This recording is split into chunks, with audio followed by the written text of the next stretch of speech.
Yeah. Getting very, very near to the end of the Torah. The parsha is Nitzavim, vayelech. No phones, ladies. Put your phones away. I will not complete the phones. Okay. My phone is away. I'm not looking at it. There's no phone here. Look.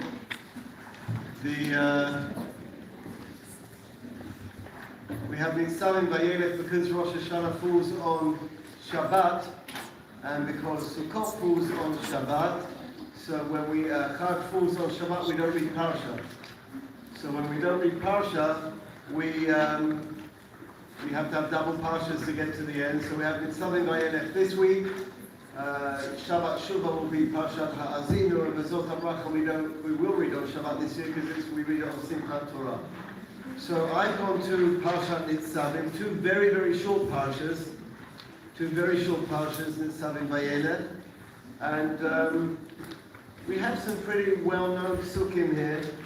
Ki hamitzvah hazot asher anochi mitzavacha hayom lo nifneiti mimcha velo rachok hi. This mitzvah that I'm giving you today, and we have to try and work out what this mitzvah is. This mitzvah that I'm giving you today is not far from you. It's important that you follow the psukim because the whole shiur is based on the psukim.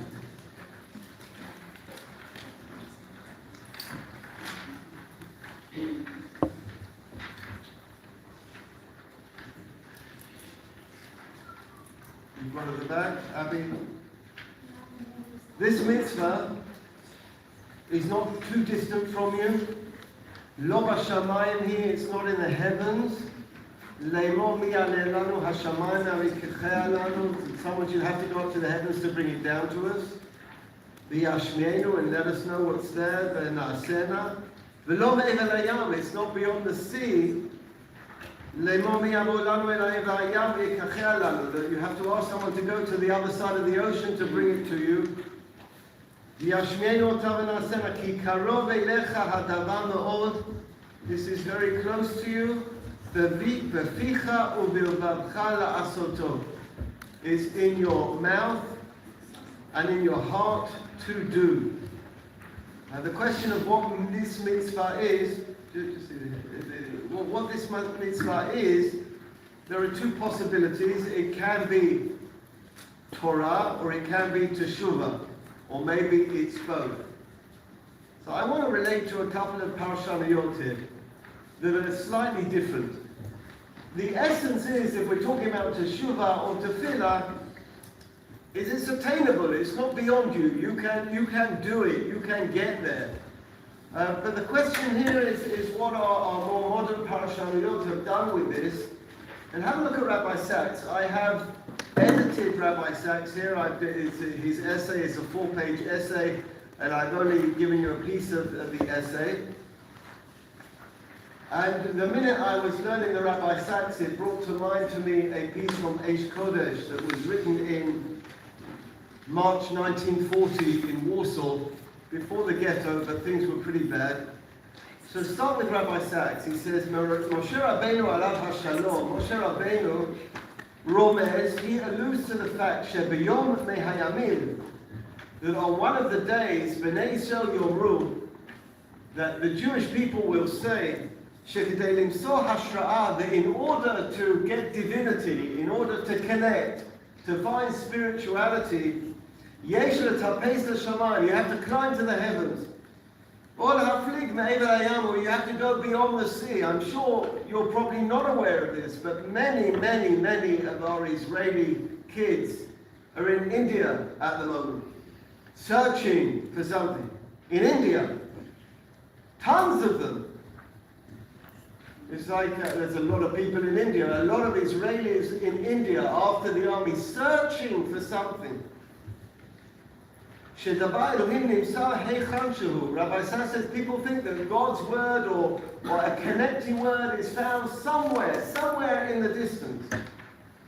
But it's definitely not here. It's definitely not in front of me. This has happened recurringly in the history of the Jewish people Obviously, by Rishon or by Sheni, during the first temple period, during the second temple period, תחילה נמשכו הלבבות אל אליהם של I'm not sure what that is, I think I spelled it wrong, של האלוהים השכנים, to foreign gods that live nearby, Baal, if it was Baal or Kamosh, לאחר זמן מבית בית שני, in the times of the second Beit Mikdash, נהו היהודים אחר Hellenism, Jews followed Hellenism, Jews are always following something else. I'm sure you've come across Jews, ladies, where you come from, who go crazy over Christmas, a Christmas tree, Santa Claus. Never, what they got in the year, Christians? They got New Year's Eve and Christmas Day. That's more colorful than Rosh Hashanah, Yom Kippur, Sukkot, Purim, Hanukkah, Pesach, Shavuot. But they got to have a tree. They got to have a tree and a man with a white beard and a red coat to get into the atmosphere. Jews in every generation looking elsewhere. When does this happen? When did we serve other gods? When did we want to become like the Greeks, Hellenists? When we had a Beit Mikdash. We had a Beit Mikdash. We had a reality in Yerushalayim where people could come to a Beit Mikdash. There would be Kohanim, there would be Ba'avodatam, and Leviim, Beshiram, and Bezimram. But they didn't want that. They wanted something else. They wanted the gymnasia, they wanted the Olympics, they wanted to do what they are doing. במדינה עצמאית ובשלטון עצמי מוגבל. ומתי נטשו רבים מיהודי אירופה את יהדות, and when did the Jews of Europe leave Judaism? Emancipation, during emancipation, משלהי המאה ה-18 towards the end of the 18th century and onwards, כאשר הם נהנו לראשונה בזכויות אזרח, when things were getting better for them, and they were being recognized. רוב משך התקופות הללו, התרבויות הסובבות, עינו את היהודים ואת דתם. And generally it went wrong. ובכל זאת, היהודים העדיפו לאמץ את התרבות שדחתה אותם. And Jews were always attracted to people who rejected them. So I saw these words, and it reminded me of a comment that the Eish Kodesh said in March 1940. Only he could say it, right? Because we don't stand in judgment. We never lived then. But the Eish Kodesh is speaking just before Purim. And he's speaking about Amalek. And let me tell you what he says, because it is so strong. And then I want to read it for you. And it is so reflected in the words of Rabbi Satz. Rabbi Satz said, Lo me'evel hayam, it's nowhere else, it's here, it's in front of the Sefer Torah is in front of you. What are you looking at their rubbish for? And he's speaking to Polish Jewry in Warsaw. Now if you study Jews in the Holocaust, there are different types of Jews in different places. If you leave Warsaw, Lublin, if you leave Lodz and you go to the shtetl, all the Jews are from. They're all keeping Torah. It's all fit on the route. If you go to the metropolis, if you go to Warsaw, you have all different types of Jews, a lot of liberalism. Yiddish was spoken, but Yiddish wasn't the language of from people. Yiddish was a Jewish language. I talk Jewish. This is what Jews spoke. So there was a Yiddish theater. They weren't from people. There was a Yiddish theater. And the Eish Kodesh says this, on the words Asher Karcha B'derech. It's shocking for me, and it makes my hair stand up every time I read it. Talking about Amalek Asher Karcha B'derech. And homiletically, in a drasha, the Eish Kodesh says, Asher Karcha B'derech. They called you down, they diluted your Judaism, b'derech, with an alternative derech. They wanted to show you that what they had was better than what we had. My words, not his. He says, they had Beethoven, they had Mozart, they had Chopin. These people of culture, the kings and queens of culture. And now the very same people of culture, 1940 Warsaw, they're shooting men, women and children. That's their culture. That's what you gave up for. You gave up everything to be like them, and look at them, and look who they are, and look what they do. Asher karcha b'derech. They seduced you with their derech. It's so attractive, it's so fantastic. And the minute you got to their doorstep, they slapped you down and shot you.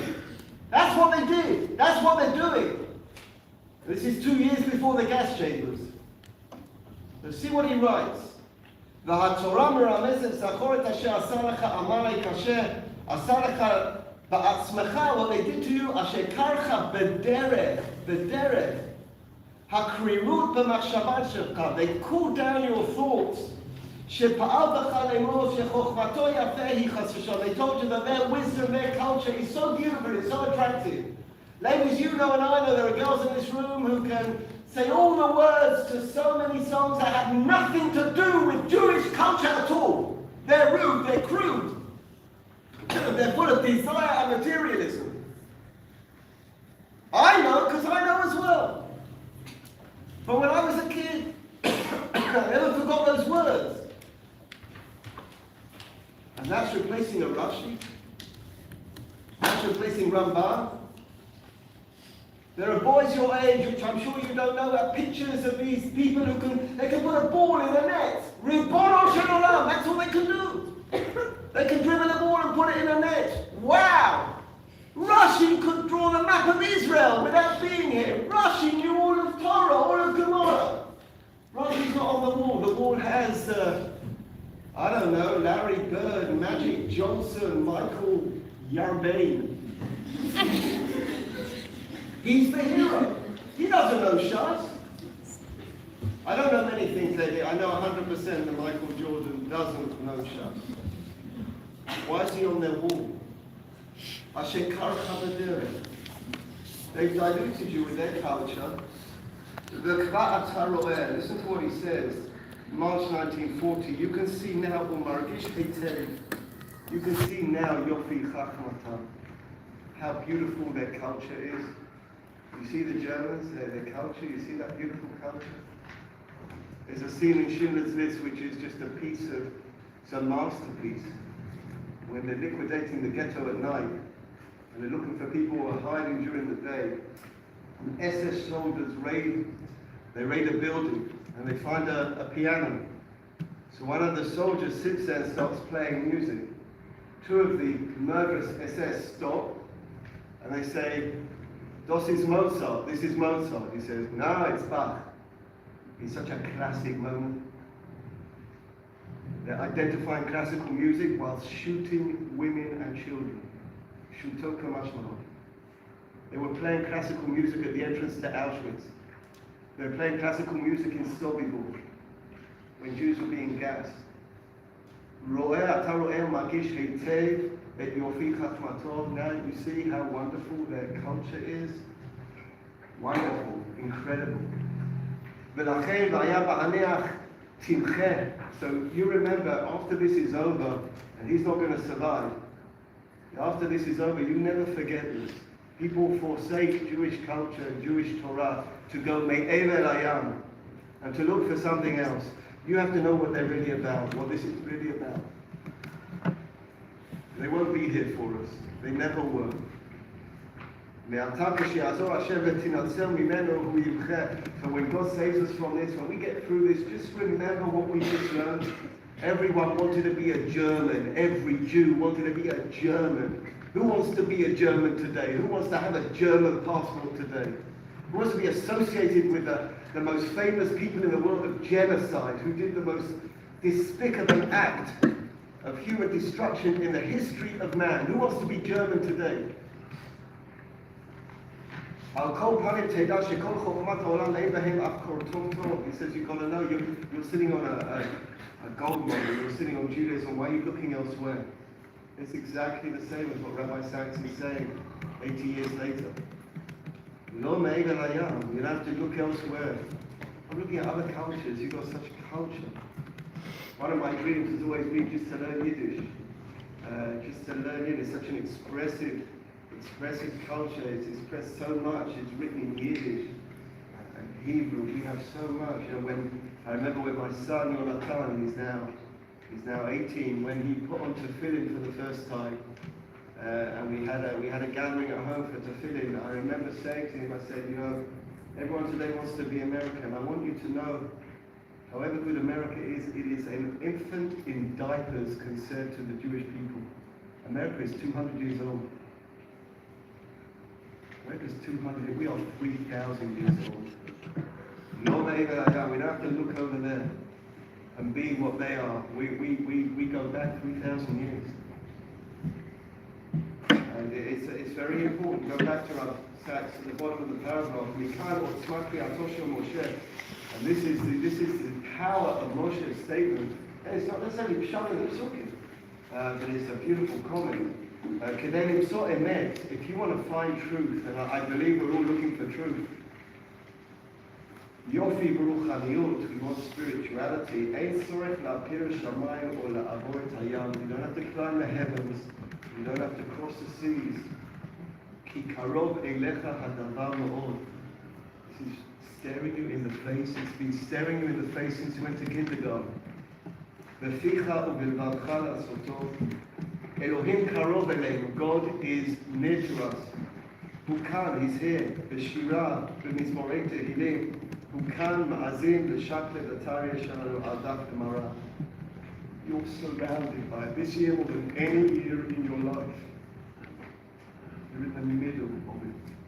You're about to see things that you probably never experienced in your life. If you think it's been busy here for Slichot, you ain't seen nothing. What's going to be next week? We will average 50,000 people here every night. 50,000 people. You get an idea of what Chag is in Yerushalayim. It's not Beit HaMikdash. You've never seen anything like this in your life. If you've ever been to Slichot, I'm sure some of you have been. It's nothing like it is here. Just the atmosphere at Breichot HaSultan, just outside the old city walls, you will see and you will hear concerts 4 or 5 times singing Slichot with rock band. You never seen anything like it. So why do you have to go to Evel Hayam? Why do you have to climb to the Shamayim and look for alternative cultures when we have the Torah in front of us? That is the theme of Rabbi Sachs. Now I want to go to a different theme over the page of Rabbi Chaim HaKohen, who is known as the Chalban, who died just a few years ago.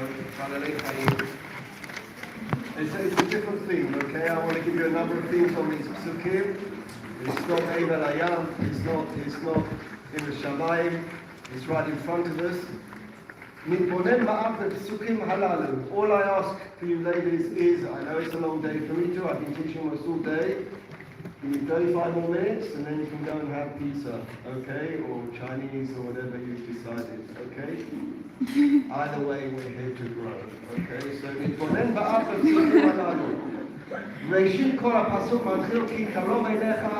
just stay with me. This matter is close to you. המושג קרוב מתייחס לקרבת האדם לדבר. קרבת הדבר לאדם. That something is close to man. היינו, שהנושא הוא המרחק. The debate here, the discussion here is distance. שלעומת המחשבה שהדבר נמצא בשמיים, despite the feeling that something is in heaven, מי יעלה לנו השמיימה? Who will go to the heavens? Or המחשבה שהדבר מעבר הים, or the idea that it's beyond, it's over the seas. מי יבוא לנו אל עבר הים? Who will cross the sea? באה התורה ואומרת, לא כן הדבר, no, it's nearby. So Rabbi Sachs says, forget their stuff and understand that what you have you should be proud of and you should be pleased with. והנה באמת יסוד ראשון שניתן לומר בדבר הזה הוא שהקרבה באה לבטא שהדבר נתון בידי האדם עצמו ולא בידי אחרים. Such a rule here. He says that you should know, every one of you should know, that what you succeed and fail in is totally dependent on you, no one else. I titled this, I think, Ein hadavar talui ela bi. This is totally dependent on you. Kikei mashma mipshat hakatuv, that's what the pasuk means. Lo b'shamayim hi le'mod mi ya'aleh lanu hashamayim. It's not in heaven to the degree that we say, who will go up to heaven and bring it for us. Haynu she'eincha sarich mishu acher she'uchal la'bir lech. You don't need anyone else to bring it to you either. אלא קרוב אליך הדבר. The matter is very, very near. במובן שהוא מסור בידיך, it's in your hands. I need to tell you something. When I came on my year to Israel, 1983, I couldn't read a word of Gemara. I went to the yeshiva, 400 people. Ranked amongst the 400, I was number 500. I didn't understand a word of shiur. I cried for 3 months. I spent every day looking up words in Aramaic all day long. And I did my year in yeshiva, and I got a derech in yeshiva, but my learning wasn't much better. I started a course eventually. It's a long story, but I'll shorten it. And I was doing a course in Jewish studies in what was called at the time Jews College. It doesn't exist anymore. I think it's called JL something, IJLC or something now, but it was Jews College, and there was an incredible rabbi there whose Yorkshire is next to me, Rabbi Isaac Bernstein, and my son Yitzchak is named after him. He died quite a young man. And I insisted on going in his Gemara shed. And he was an Irishman. So he spoke like this. He spoke like an Irishman. And he spoke with a very, very loud voice. And it was frightening. And I walked into his shed, he said, "What's your name?" And I kind of said, "Milston." And he heard Winston. So he called me Mr. Winston all year. And I was too afraid to correct him. "Mr. Winston, read the Gemara." So the first day I was in shiur, he asked me to read the Gemara. So I read the Gemara. And apparently I read it very badly. So Rabbi Bernstein turned round to me and said, "Mr. Winston, the person who taught you Gemara ought to be shot." Now you say that to someone today, you get sued, right? And they have to go to therapy, and you have to speak to their parents. But that's what he said to me. He pushed me down straight away. So I have two choices. I could go cry to my mum, that's her soul, or I could just deal with it. So you know what I did? We had 2 days a week, we had shiur with Rabbi Bernstein, each time for 3 hours. I recorded every shiur, listened, totally focused, and after shiur, I went back to the Beis Midrash and transcribed every single word he said. It took me the rest of the day. I got the highest grade at the end of the year in the whole class. It was quite funny because he's reading out the grades and he said, "Milston! Hey, who's Milston?" I said, "Me." He said, "No, you're Winston." So I said, no, I'm Milston. He said, "Why didn't you say so, you idiot?" And I know something very, very basic, that if you want something, you can have it. You just have to want it. And then I came to Israel and I did smicha in Israel for 4 years with peers who had spent their entire life in yeshiva. And I got distinction. I'm not telling you to brag, it's a long time ago, it doesn't matter. But I'm telling you, if I could do it, you can do it. Because I've seen your transcript. So if I can do it, you can do it. I want to tell you another story. I didn't tell you the story about the Scottish girl, did I? I had a Scottish girl in the Midrash a number of years ago, a long time ago. She's probably mother-in-law by now. And she spent every day in my office because she couldn't get out of bed. She couldn't get out of bed. And she would sit opposite me in my office saying, "I can't. I can't, I can't. My mum knows I can't, my dad knows I can't, I can't." In English, that means I can't. And every day she's in my office. So what happened with this girl from wee Bonnie, Scotland? She was on Torani. And Torani used to go to kibbutz during Pesach time. Now, I'm a kibbutznik. So I know about kibbutz. So they're sitting in a circle, and I'm asking each girl, "What do you do on kibbutz?" Now this little Scotty, she tells me, that she works with the cows. So I also work with the cows. Now you know, ladies, because you're well educated, the cows are milked 3 times a day, every 8 hours. And they produce milk in relation to how much you take. So a cow can produce up to 60 liters of milk a day. That's why you can milk a cow on Shabbos, because it's in pain. It's sabalei chaim. So I know that if you're with the cows, you're milking every 8 hours. Now I'm on the board. I turn around to this wee Scotty girl and I say to her, so when do you milk at night? And she says to me, well, the milk at night is at 8 o'clock. So I said, well, that means, doesn't it mean, she's totally unaware of where I'm going here. Well, doesn't that mean that the next milking is at 4 in the morning? And she says, yes. But you can't. You can't. Your mum says you can't, your dad says you can't. And then this kind of awareness struck her. And of course she can. Of course she can. It's a question of whether she wants to. That's all it is. It's a question of whether she wants to. And that's what he's talking about here. נמצא, third paragraph, שעניין הקרבה בא להורות שהדבר מסור לאדם, it's in your hands, and therefore it's your חסד, and therefore it's your responsibility at the end of your life to turn around to Ribono Shel Olam and say whether you wasted your life or you used it, it's yours and yours alone. You can't point at him or her and say it's because of them, it's because of this. No, it's you. It's you. It's all about you. Your success is your success. Your failure is your failure. When a girl comes to me at the end of the year and says everything is because of you, I say nonsense. And it's not humility. It's not true. You did it here. It's because you did it. It's because you did it. And if you did it, it's because you did it. It's no one's fault. We know we have the apparatus. We know we have the facilities. Proven. So the question is what you did. You cannot. It's not to do with anyone else. Stop blaming other people and circumstances. You've got to get on with it and do it. הנקודה הפנימית ביותר מהחלישת אדם וגורם לו לסבור שאיננו מסוגל היא התחושה שהשכר תלויה בגורמי חוץ. When we feel we can't do something, it's because it's not something, it's something. When we feel we can't do something, it's because we think it's to do with something else or someone else, and therefore if we fail, it's to do with them. בסיוע של אחרים או בתנאים חיצוניים הנדרשים לאדם, it's to do with other people's assistance or other conditions. נקודה החושה עצמית נובעת מהמחשבה שאדם נזכר לאחרים. Our weakness comes from the belief that we need other people, that our success is dependent on other people. אין הדבר תלוי אלא בי. It's up to you, it's about you. כשאדם עומד על נקודה הזו בעומק הדרשת חייו, if a person can stand on this point in anything, ladies, there are people in this room who are going to be doctors. We all know it's not easy to be a doctor. There are people here going to be nurses, people going to be lawyers.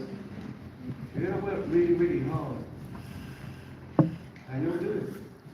You're determined to do it, you'll do it. Without a doubt. Siyata Tishma, right?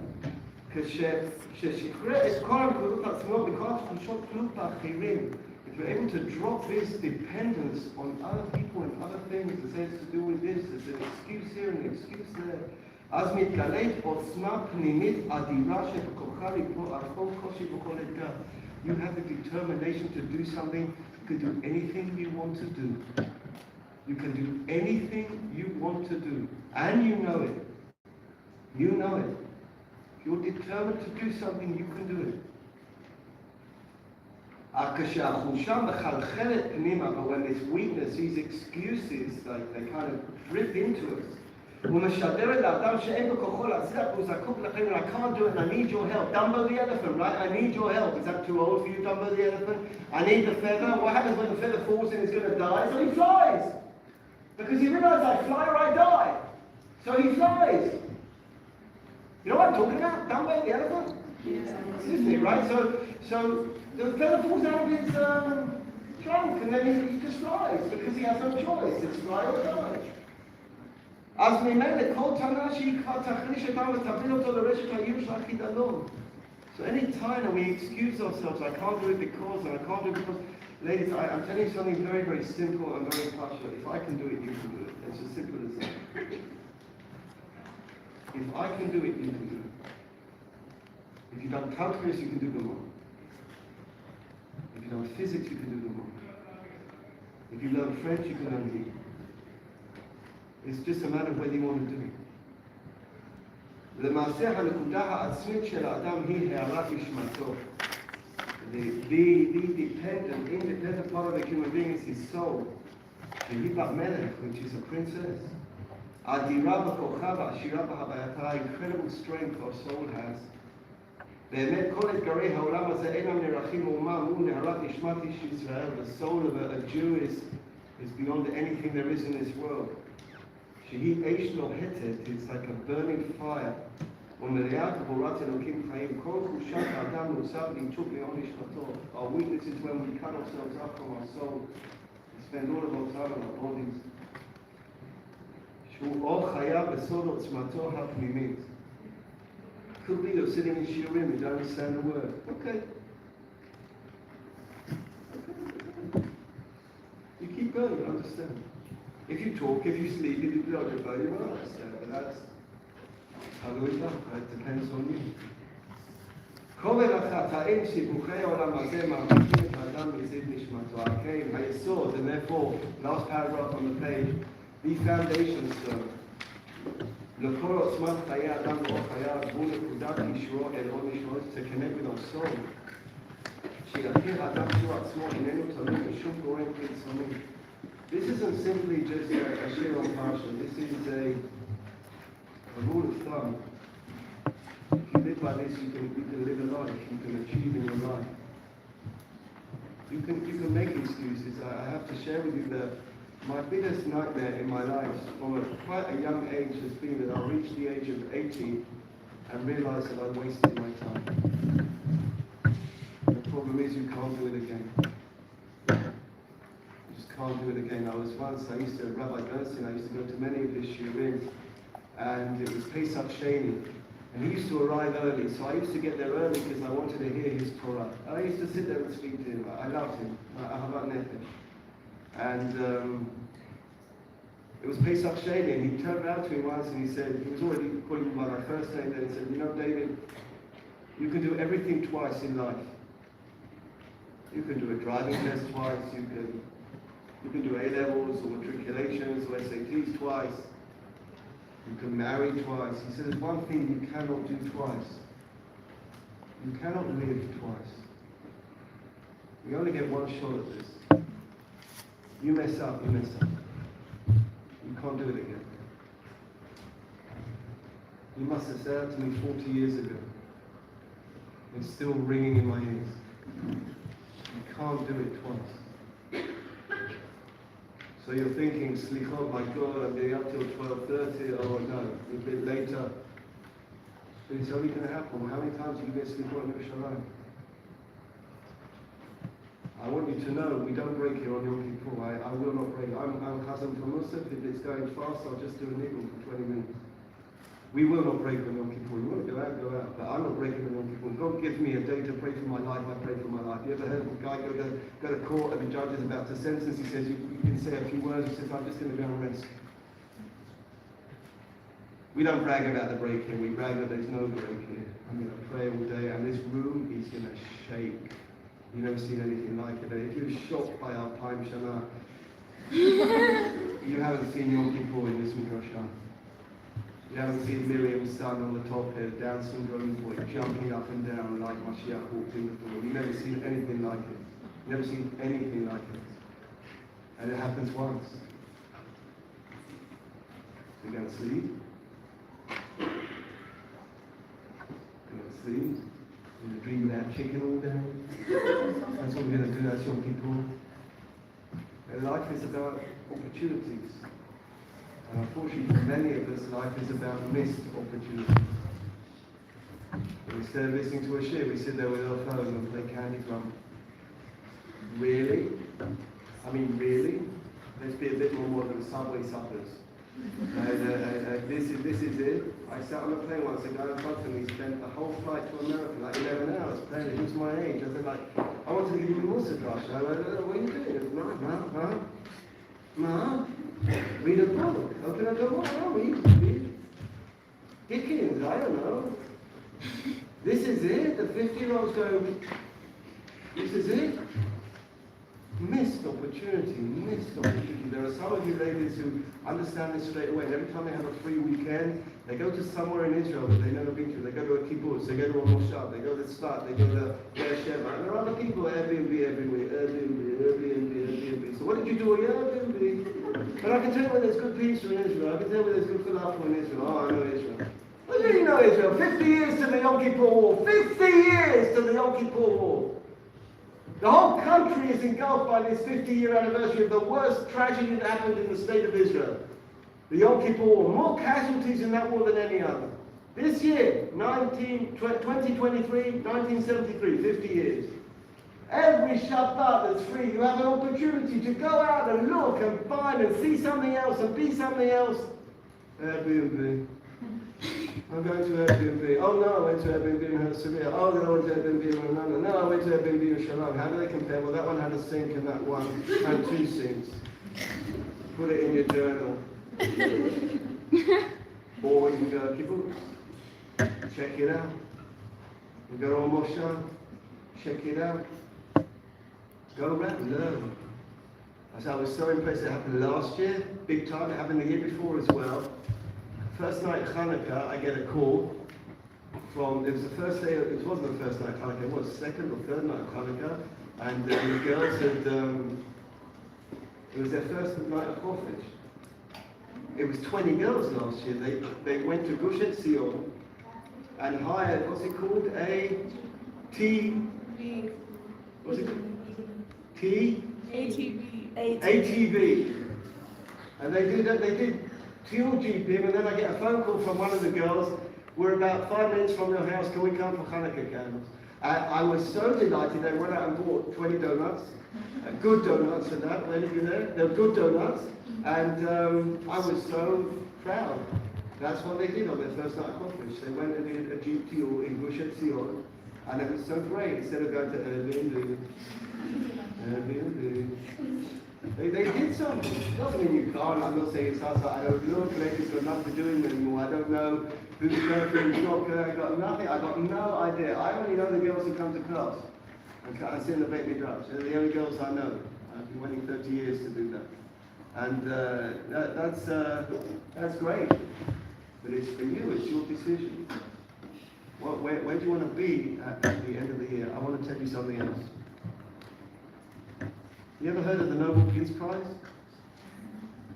You can't abstain, it's yes or no. You're going to have to move your head this way or that way. You can't just go, oh, you heard about it? You didn't hear about it. It's not like it's a truth or it's not a truth. You have heard about it, right? Mr. Noble, you know what he was famous for? He created dynamite. Do you know what happened to Mr. Noble? No. Mr. Noble's brother died. His brother died, and a French newspaper thought that he had died. And so they wrote an obituary for Mr. Noble. And the obituary said, "Good riddance to bad rubbish.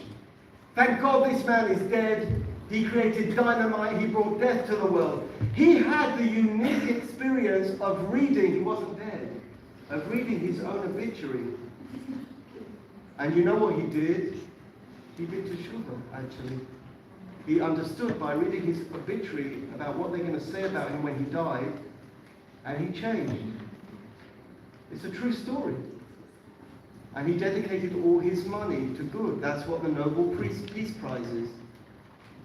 So I ask you, ladies, imagine if you could read your obituary ahead of time. What do you want them to say about you after Me'aves Shana? Would you like it to say, champion of Candy Crop? Brilliant at Subway Slippers? Or would you like it to say what it says on my mother's stone? She said a little and did a lot. Because once you're dead, you can't rewrite it. You can only write it when you're alive. Opportunities, choice. It's all about choice. Over the page.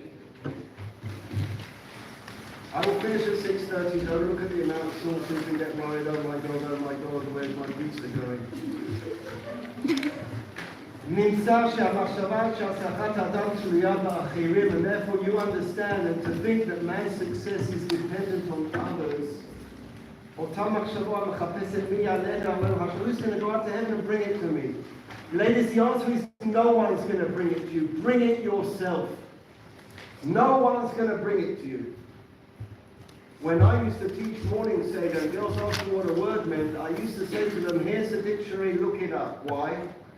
Because if you look up a word in a dictionary, you'll remember it forever. If a teacher tells it, you'll ask him again the next minute. It was part of the education, right? You want to know what a word means, look it up. Me, no one's going to go. Go yourself. Go yourself. Me, I need to go. Who will give me the strength? Who's going to help me? Me, who's going to solve all my problems, all my confusion? This imprisons our mind, our soul, our being. That someone else is going to do it for me. That someone else is going to solve my problems. Someone else is going to achieve for me. And you know this, ladies, I'm not being Makadesh. No one got your SATs for you. Or your ACTs, or your matriculations. No one passed Afrikaans for you. No one passed A-levels for you. And no one will get you your degree. You'll have to do it on your own.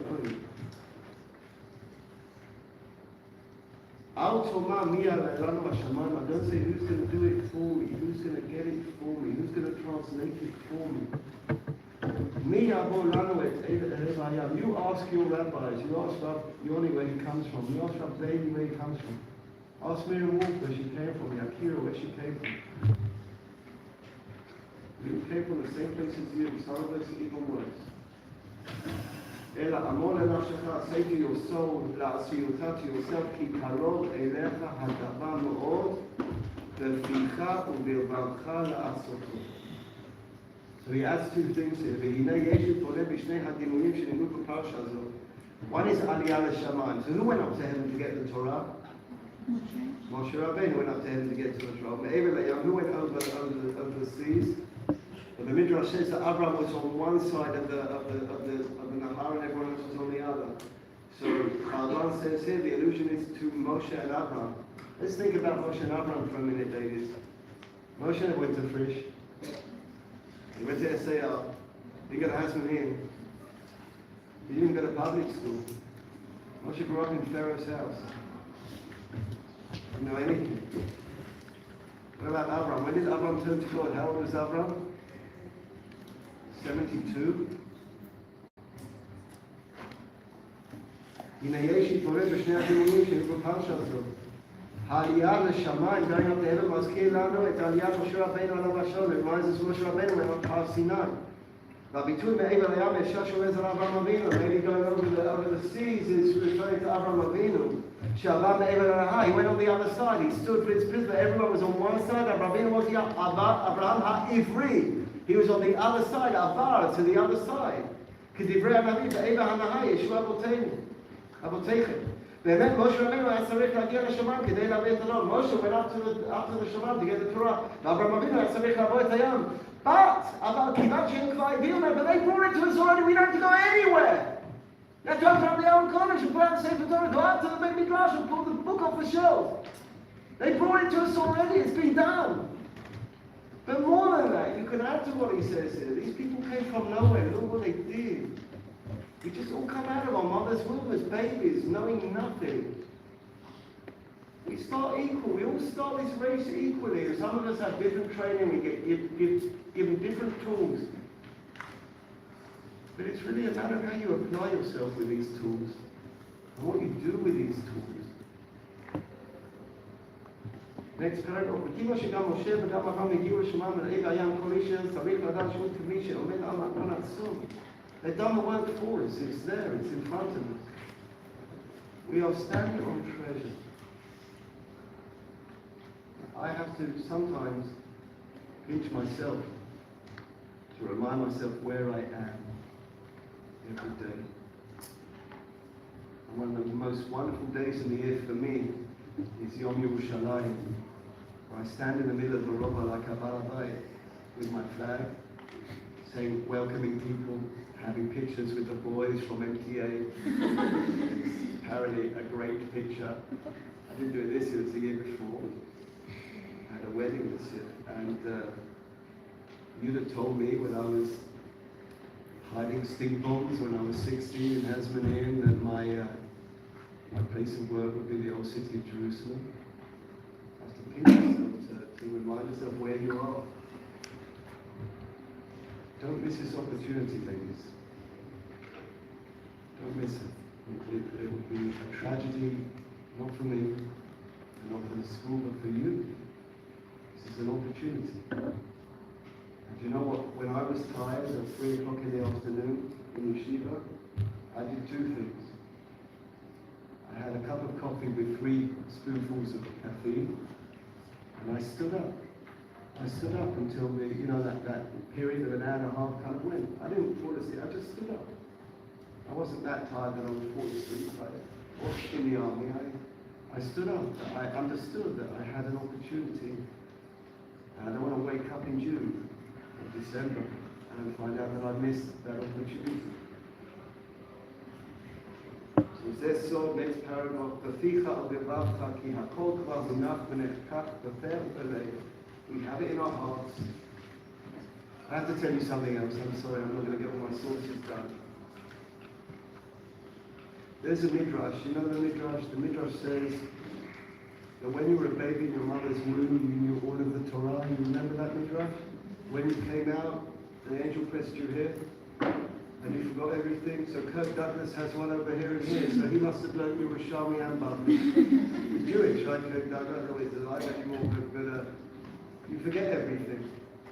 So you ask the question, are you acquainted with that midrash? So you ask yourself the question, who cares? Oh really, who cares? I mean, who cares if I knew it and I don't know it now? Who cares? I don't know it now. I don't remember a word. So what does it matter that in my mom's womb I was screaming Rashi and Tosfos? And I was like, oh, there's my cloak, it's Rambam, and every time I tap my mom's stomach, I'm trying to, oh, the Rambam, and so that's, oh, the Rambam. And if you have a twin, you can have a chabrusa, and you triplets, triplets, you can have a chabrusa you learn with and one you don't with, right? One you're arguing with and one you're learning with. And who cares though? When I come out, I don't know anything. So what does it matter? So what's the message of the Midrash? You ever thought about that message? Tell me something else, ladies. When the Midrash tells you that when you were conceived, bat called out in Shamayim that Josh Yeshiva is for the Midrash Harova girl. Not Josh Frisbee. Josh Yeshiva is for the Midrash Harova girl. A voice called out in Shamayim and said you're Shidduch. Now do you know who he is? So who cares? What difference? I don't know who he is.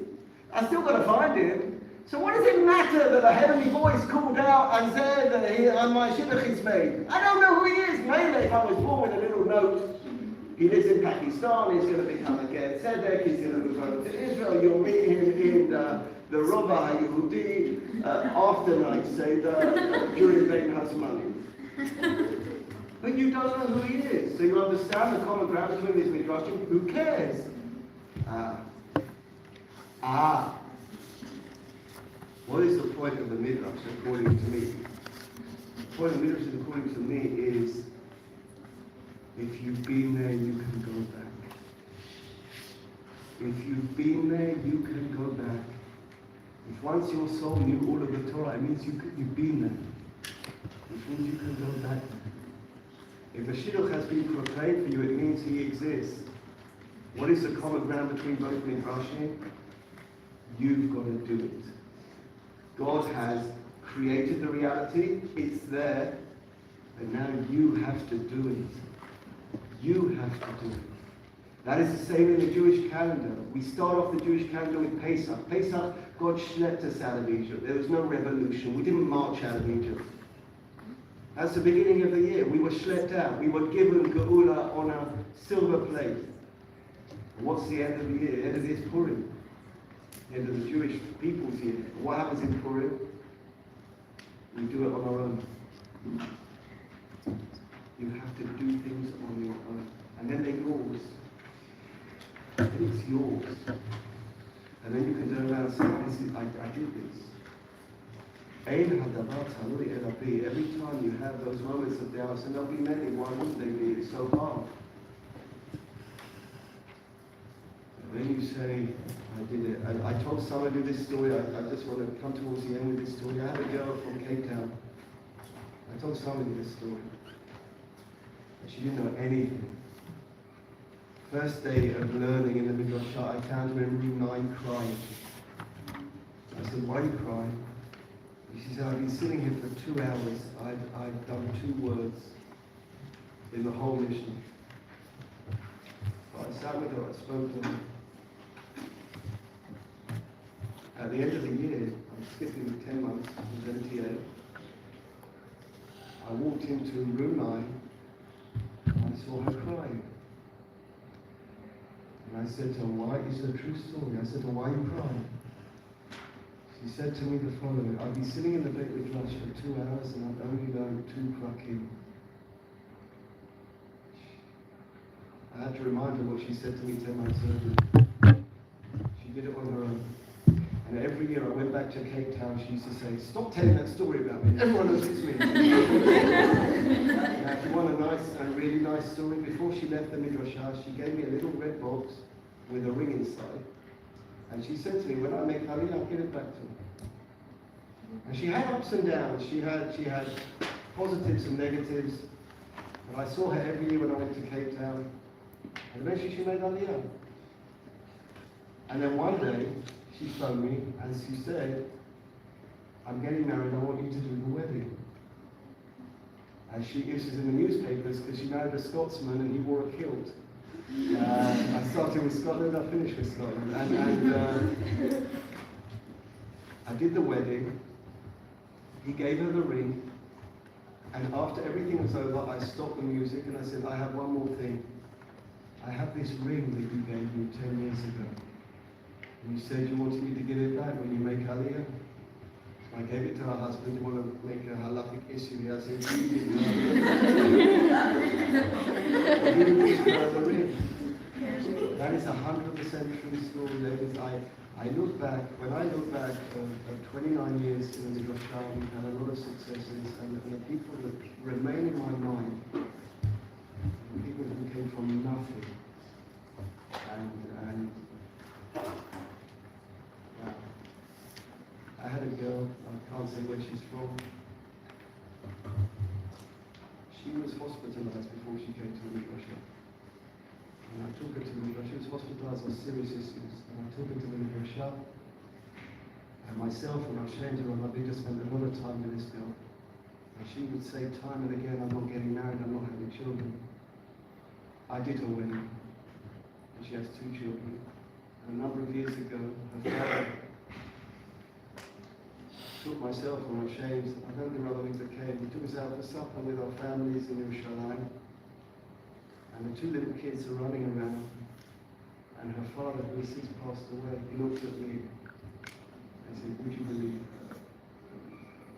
And I said to the father, if she, and I believe this, if she is the only thing that I've been a part of in the last 30 years, it was worth being in. And she did it on her own. And she was in the depths. She was where I would never want to be. And she pulled herself out, and I see her every year. I take pictures, I send them to Rav Shames, we're still in touch with her. Pride and joy. Many successful students, many, but when I have those doubts where have I wasted my time, has this been worthwhile, I just think about her. I think about the girl from Cape Town. And I know that I must not take credit because the credit is theirs. But it tells me that anyone who puts their mind to it can do it. So I want to turn to the last source, okay, because otherwise I will be very late. The very last source, this is from this week's parsha. And it's from a parsha of 2 parshas ago, Say. And the pasuk says, I could have spoken about this on the first Shabbat, right? But I forgot, and then I remembered while I was preparing this shiur.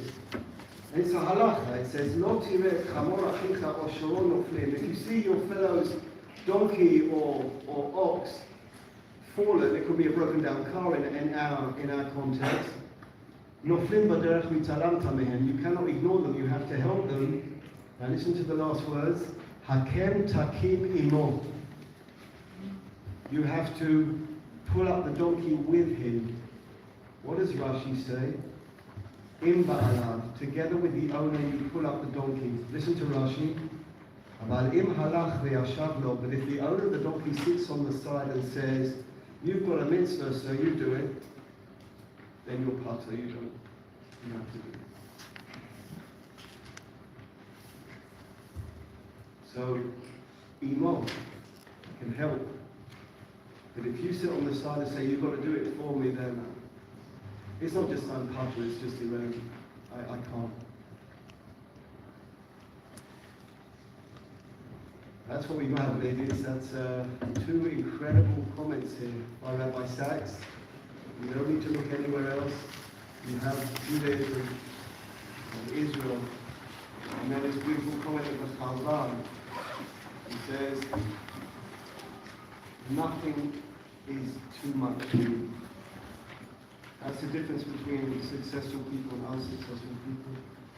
It's the willpower and determination to get it done. Okay,